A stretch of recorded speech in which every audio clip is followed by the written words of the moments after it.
அன்பு ஆன்மீக தமிழ் அன்பர்களே நண்பர்களே, உங்கள் அனைவருக்கும் தமிழ் யூடியூப் சேனலின் இனிய தமிழ் வணக்கம்.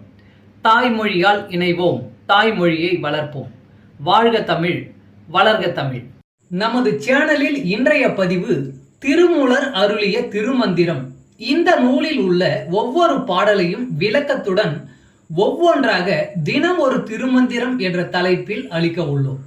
இதனை ஆன்மீக அன்பர்களாகிய நீங்கள் கேட்டு சிவனருள் பெற்று பலன் பெற வேண்டியும், மேலும் இப்பதிவு உங்களுக்கு பிடித்திருந்தால் இப்பதிவிற்கு லைக் மற்றும் ஷேர் செய்தும், அது மட்டுமல்லாமல் இதுவரை இந்த சேனலுக்கு நீங்கள் சப்ஸ்கிரைப் செய்யவில்லை என்றால் இந்த சேனலுக்கு சப்ஸ்கிரைப் செய்து ஆதரவு அளிக்கவும் அன்புடன் கேட்டுக்கொண்டு இப்பதிவினை தொடர்கிறேன்.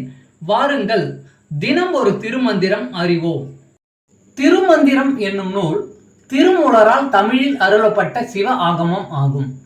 சைவ திருமுறைகளின் வரிசையில் திருமந்திரம் 10வது திருமுறையாக வருகிறது. 9 தந்திரங்களாக வகுக்கப்பட்ட இந்நூல் 3000 பாடல்களை கொண்டது. திருமந்திரம் பக்தி பிரபாவத்தில் ஆரம்பித்தாலும் அடுத்து உபதேசம், தத்துவம், யோகம், தியானம், சக்கரம், ஞானம் என்று பல விஷயங்களை பற்றி பேசுகிறது. திருமூலர் யோக பயிற்சி தரும் விதம் சுவாரஸ்யமான நடை. அவை வெறும் சூத்திரங்களாக இல்லாமல் படிப்பவர்களுக்கு உற்சாகம் தரும் விதமாக அதன் பலன்களையும் சேர்த்தே சொல்கிறார். தினம் ஒரு திருமந்திரம் பதிவில் இன்றைய திருமந்திரம் 60.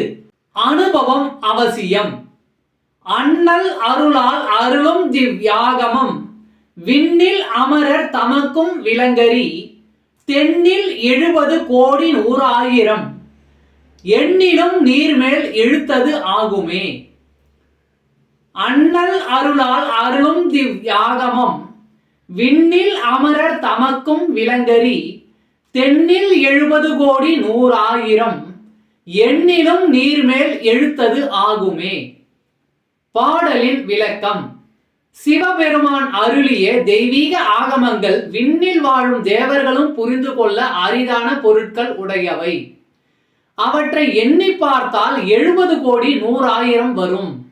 அப்பொருளை அறிந்து கொண்டாலும் அவை அனுபவத்தில் வராவிட்டால் அவையெல்லாம் நீர்மேல் எழுதப்பட்ட எழுத்து போல் பயன்படாமல் போகும். தமிழ் அன்பர்களே நண்பர்களே, இன்று தினம் ஒரு திருமந்திரம் என்ற தலைப்பில் திருமூலரின் திருமந்திரம் பாடலை விளக்கத்துடன் தங்களுக்கு அளித்ததில் நான் பெருமை கொள்கிறேன். மேலும் இப்பதிவு உங்களுக்கு பிடித்திருக்கும் என்று நான் மிகவும் நம்புகிறேன். இப்பதிவு ஏதாவது ஒரு வகையில் உங்களுக்கு பயன்பட்டால் அதில் எனக்கு மிக்க மகிழ்ச்சி. வாழ்க வளமுடன். இறை அருள் பெறுவோம், இன்பமாய் வாழ்வோம். சர்வம் சிவமயம்.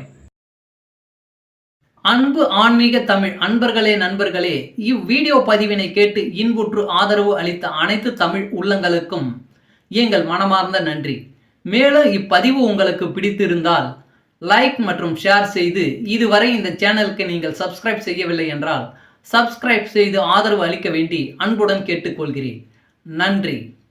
அடுத்த பதிவில் உங்களை விரைவில் சந்திக்கும் வரை உங்களிடமிருந்து விடைபெறுவது தமிழ் யூடியூப் சேனல்.